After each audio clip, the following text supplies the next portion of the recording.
గారు Giridhar sorry to interrupt you అండి.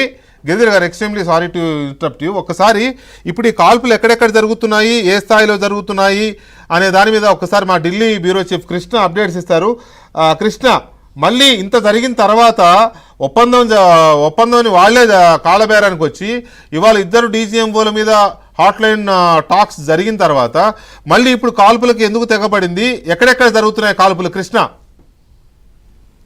వీకే కొద్దిసేపు క్రితమే మనకి అంతున్నటువంటి సమాచారం, సాంబా సెక్టార్ లో పాకిస్తాన్ మరోసారి కాల్పుల విరమణ ఒప్పందాన్ని ఉల్లంఘించింది. సాంబా సెక్టార్ తో పాటు పక్కనే ఉన్నటువంటి అక్నూర్, ఉదంపూర్ లో కూడా ఈ యొక్క కాల్పుల విరమణ ఒప్పందాన్ని ఉల్లంఘించింది. అయితే ఈ రోజు డ్రోన్లతో కాకుండా అక్కడ ఉన్నటువంటి ఏదైతే సరిహద్దుల్లో ఉన్నటువంటి ఫిరంగులు, క్షిపణులతోనే ఈ దాడులు చేస్తున్నట్లుగా మనకు డ్రోన్లు కాదు, ఓన్లీ గ్రౌండ్ వారే ఇది జరుగుతుంది. అయితే దీన్ని కొద్దిసేపు మనం చూసాం. ఇప్పుడే ఆర్మీ ఒక ప్రకటన కూడా విడుదల చేసింది. దాంట్లో డీజీఎంఓల మధ్య చర్చ నేడు 5 గంటలకు జరిగింది. అయితే ఇరుపక్షాలు కూడా కాల్పులు జరపకూడదని, ఒకరిపై ఒకరు దూకుడుగా శత్రుత్వపూరిత చర్య తీసుకోకూడదనే నిబద్ధతను కొనసాగించడానికి సంబంధించినటువంటి అంశాలపై మేము చర్చించాం. ఇరుపక్షాలు కూడా సరిహద్దులు ఏదైతే ఎల్ఓసి ప్రాంతాల నుంచి దళాల తగ్గింపు నిర్ధారించడానికి తక్షణ చర్యలకు ఇరుపక్షాలు కూడా అంగీకరించాయి. ఇది ఆర్మీ కొద్దిసేపటి క్రితం విడుదల చేసినటువంటి ప్రకటన. ఈ ప్రకటన విడుదల చేసిన కొద్దిసేపటికే సాంబా, అక్నూర్ ఈ సెక్టార్లలో మళ్ళీ ఈ కాల్పులకు తెగబడింది. అయితే ఇందాక ప్రధాని మోదీ చేసినటువంటి ప్రసంగంలో కూడా చాలా స్పష్టంగా అసలు ఈ కాల్పుల విరమణ ఒప్పందాన్ని అక్కడి నుంచే పాకిస్తాన్ నుంచే ప్రతిపాదన వచ్చింది. ఇక మేము మీ జోలికి రాము, ఉగ్రవాదాన్ని కూడా పెంచి పోషించం, ఇక మీ వైపు తలబెట్టి పడుకోము, మమ్మల్ని రక్షించండి అంటూ వాళ్ళు కోరిన మేరకే మనం ఈ యొక్క కాల్పుల విరమణ ఒప్పందానికి అంగీకరించాం. కానీ పాక్ తో చర్చలు అంటూ జరిగితే పాక్ ఉగ్రవాదం పైన, అదేవిధంగా పీఓకే పైనే మా చర్చలు ఉంటాయి తప్పితే వేరే చర్చలు ఏమి ఉండవని కూడా ఆయన చెప్పారు. అంతేకాకుండా పాక్ లో మన భారత సైన్యం చేసినటువంటి విధ్వంసాన్ని కూడా ఆయన కళ్ళకు కట్టినట్టు చెప్తూ పాకిస్తాన్ ఏదైతే ఉగ్రవాదానికి మద్దతు ఇచ్చే దేశాన్ని రెండింటినీ ఒకే కాట కడతాం, కాబట్టి దాంట్లో ఎటువంటి శశభిషులకు తావు లేదట్టు చాలా క్లియర్ మెసేజ్ ఇచ్చారు. అయినప్పటికీ కూడా ఇది జరిగింది. మరి ఎందుకు జరిగింది అనేది కూడా చూడాలి. నిజంగా అక్కడ కాల్పులు పాకిస్తాన్ సైన్యమే చేసిందా, లేకపోతే పాకిస్తాన్ సైన్యం ముసుగులో తీవ్రవాదులు చేసినటువంటి ఈ యొక్క దాడుల అన్నది కూడా మరి కొద్దిసేపట్లో నిర్ధారణ అయ్యే అవకాశం ఉంది.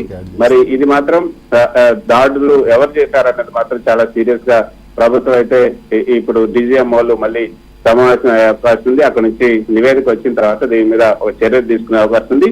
కానీ ప్రధాని మాత్రం ఈ రోజు ప్రసంగించిన దాంట్లో ఒక 2 అంశాలు, అంటే కొంత నచ్చని అంశాలు 2 ఉన్నాయంటూ అప్పుడే విమర్శలు కూడా గుర్తిస్తున్నారు. ఆయన ఎందుకు స్పష్టంగా Kashmir is an integral part of India అన్నది చెప్పలేదు. కాశ్మీర్ ఇండియాలో అంతర్భాగం, ఇందులో ఇతరుల జోక్యం మాకు అవసరం లేదు, మూడో పార్టీ అవసరం మాకు అవసరం లేదు, ఈ 2 పదాలను మాత్రం ఆయన ఎందుకు ఉపయోగించలేదన్నది అందరూ ఆగ్రహాన్ని వ్యక్తం చేస్తున్నారు.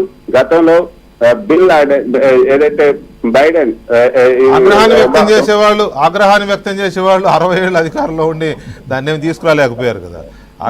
కాదు, అంటే గతంలో బరాక్ ఒబామా మన భారతదేశానికి వచ్చినప్పుడు భారతదేశం నుంచి ఢిల్లీ నుంచి ఇస్లామాబాద్ కి వెళ్తూ ఇద్దరు విలేకరుల సమావేశంలో ప్రధాని మన్మోహన్ సింగ్, అదేవిధంగా బరాక్ ఒబామా విలేకరుల సమావేశాలు జరుగుతున్నప్పుడు చివరి ప్రెస్ కాన్ఫరెన్స్ లో కాశ్మీర్ లో అవసరమైతే మేము మధ్యవర్తిత్వం వహిస్తాం, మీ సమస్య పరిష్కారం చేస్తాం అన్నప్పుడు వెంటనే స్పాంటేనియస్ గా పక్కనే ఉన్నటువంటి ప్రధాని మోదీ ఏదైతే మౌనముని అంటూ వీళ్ళందరూ ఒక పట్టా కట్టారో ఆయన వెంటనే కాశ్మీర్ మా యొక్క భారత్ లో అంతర్భాగం, ఇందులో మూడో వ్యక్తి యొక్క జోక్యం అనవసరం అంటూ బరాక్ ఒబామా ప్రొటెస్ట్ ముందే ఆయన మొహమ్మద్ మీదే చెప్పారు. కానీ ఇప్పుడు ట్రంప్ పదే చెప్తున్నారు 1000 ఏళ్ల సమస్య కాశ్మీర్ సమస్య, దాన్ని పరిష్కరించడానికి మేము సహకరిస్తాం, మేము మధ్యవర్తిత్వం వహిస్తాం అన్నప్పుడు అది కాశ్మీర్ మా అంతర్భాగం, దాంట్లో మూడో వ్యక్తి జోక్యం అవసరం లేదు, సిమ్లా ఒప్పందం ఉందని ఇప్పుడు ప్రధాని ఎందుకు చెప్పలేకపోయారు? పాక్ పైన అంటే కృష్ణ దాని మీద 4-5 యాంగిల్స్ ఉంటాయి. ఇక్కడ మనం ఆపరేషన్ సింధూర్ స్టార్ట్ చేసింది మెయిన్గా ఉగ్రవాదం మీద. ఆ విషయాన్ని చాలా క్రిస్టల్ క్లియర్గా చెప్పారు ఆయన. ఒకటి. రెండోది, పాకిస్తాన్తో చర్చలు అంటూ జరిగితే రెండే అంశాలు అన్నారు. ఒకటి ఉగ్రవాదం, రెండు పిఓకే అన్నారు. What does it mean? రెండో అంశం పిఓకే అంత స్ట్రెచ్ చేసి చెప్పిన తర్వాత మళ్ళీ మీరు పిచ్చి పిచ్చి వేషాలు వేస్తే మేము పిఓకేనే కొడతామని కూడా చెప్పారు. ఆ మాట కూడా అన్నారు. పిఓకేతో చర్చలు అన్నప్పుడు పిఓకే మాది ఇది కూడా అంతర్భాగం అని ఎందుకు చెప్పలేదు అన్నది. సరే, ఇప్పుడు ఒక్కొక్కళ్ళ దౌత్య నీతి, ఒక్కొక్కళ్ళ అంతేకాకుండా మధ్యవర్తిత్వం అంటే మూడో వ్యక్తి మధ్యవర్తిత్వం మాకు అవసరం లేదని కూడా ఎందుకు చెప్పలేకపోయారు? చెప్పారు కదా, అది డైరెక్ట్ గానే చెప్పారు కదా. ఒకవైపు ట్రంప్ ఏమో నేనే మాట్లాడాను, నేనే మధ్యవర్తిత్వం చేశాను, నేనే భయపెట్టాను, మీతో ట్రేడ్ బంద్ చేస్తానని ఆపాను, బెదిరించానని ట్రంప్ చెప్తుంటే ట్రంప్ పేరెత్తకుండా ఆయన డైరెక్ట్ చెప్పాడు పాకిస్తానే భయపడిపోయి మన దెబ్బకి వణికిపోయి కాలవేలానికి వచ్చి మన డీజీఎంఓకి ఫోన్ చేసింది అని చెప్పి కాల్పుల విరమణ వరకు మధ్యవర్తిత్వం వహించామన్నారు. కానీ కశ్మీర్ విషయంలో కూడా మధ్యవర్తిత్వం వహిస్తా అన్న ట్రంప్ మాత్రం ఎందుకు? అది సెకండరీ. ఆయన డైరెక్ట్ గా చెప్పేశాడు. ఆయన మనం కొట్టబోయేది పాక్నే, పిఓకేనే, మళ్ళీ గనక ఏమైనా జరిగితే మొహం పగిలేలాగా ఉంటుందని కూడా చెప్పాడు ఆయన. సరే, అది మళ్ళీ మనం మాట్లాడదాం. ఒక్కసారి కృష్ణ, ఈ కాల్పుల ఉల్లంఘన, ఇప్పుడు జరుగుతున్న కాల్పుల ఉల్లంఘన, ఎందుకంటే మొన్న కూడా సాటర్డే కూడా ఇలాగే జరిగి అర్ధరాత్రి వరకు వెళ్ళింది కదా. ఈ కాల్పుల ఉల్లంఘనకు సంబంధించిన అప్డేట్స్ మనం ఎప్పటికప్పుడు ప్రేక్షకులకు అందించే ప్రయత్నం చేద్దాం.